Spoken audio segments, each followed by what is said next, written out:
Tall Sneasler.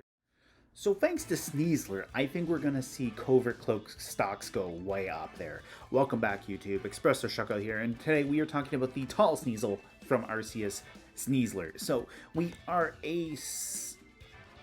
No, we are a poison fighting type. I wanted to say psychic for some deranged reason, but no, we are a poison fighting type here with Sneasler. We are a absolute glass cannon.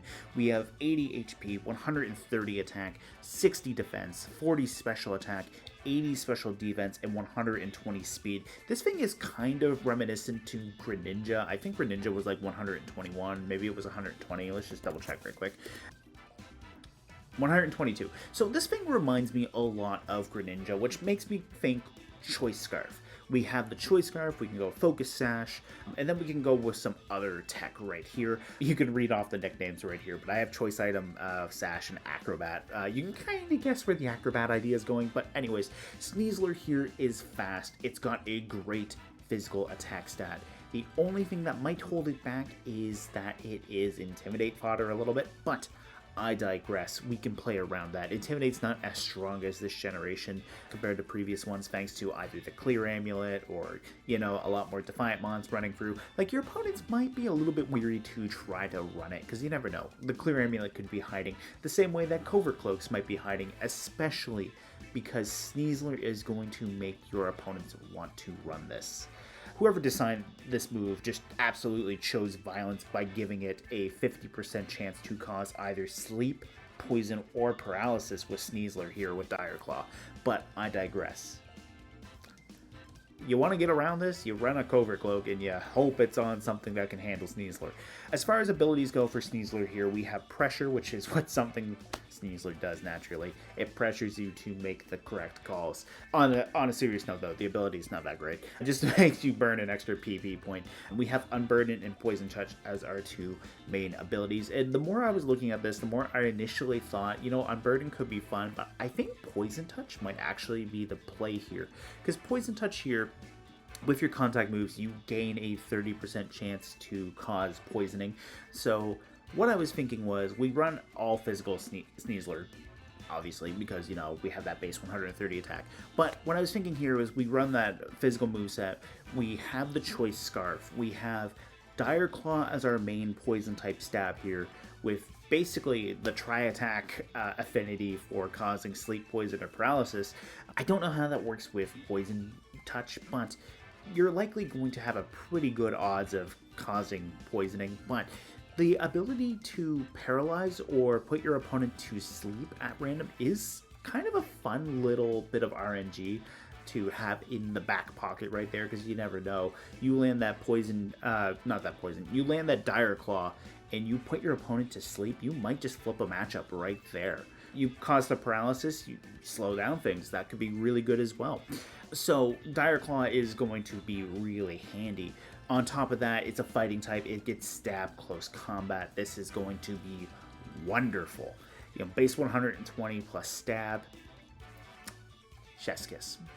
That wasn't the... I don't even think that was the gesture to do that. But anyways, you get the point. Close combat's going to hit like an absolute truck. We also have that 120 speed working in our favor. We have U-turn on top of that to get Sneasler out.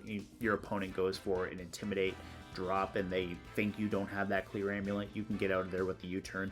And it's going to synergize really nicely with the Choice Scarf, making you faster, especially too. A Great Tusk is up against you and you just want to get out of there, maybe break a sash or something like that. You have the U-turn to get out of there. We have Shadow Claw there just for coverage. I don't think Shadow Claw is super handy here, but looking at the breakdown on PokemonDB.net, like, it was kind of the one thing that, like, the combination of poison fighting and bug kind of needed to really narrow down a lot of things that resist that combination. You could also run Fire Punch on this thing, because Sneasler does get access to Fire Punch. But what I was thinking was Shadow Claw at least hits things really hard. And then basically the only thing that really outright resists this is he's Suian Zoroark, which... that's a pretty good trade-off if you think about it. Sneasler does get Rock Slide as well, so you could go for that to be able to do some general damage with Rock Slide. So yeah, that's what I was kind of thinking moveset-wise on a Choice Scarf. You can do this with Choice Band as well, but I was thinking you gotta go fast. You're hitting 189 points right there.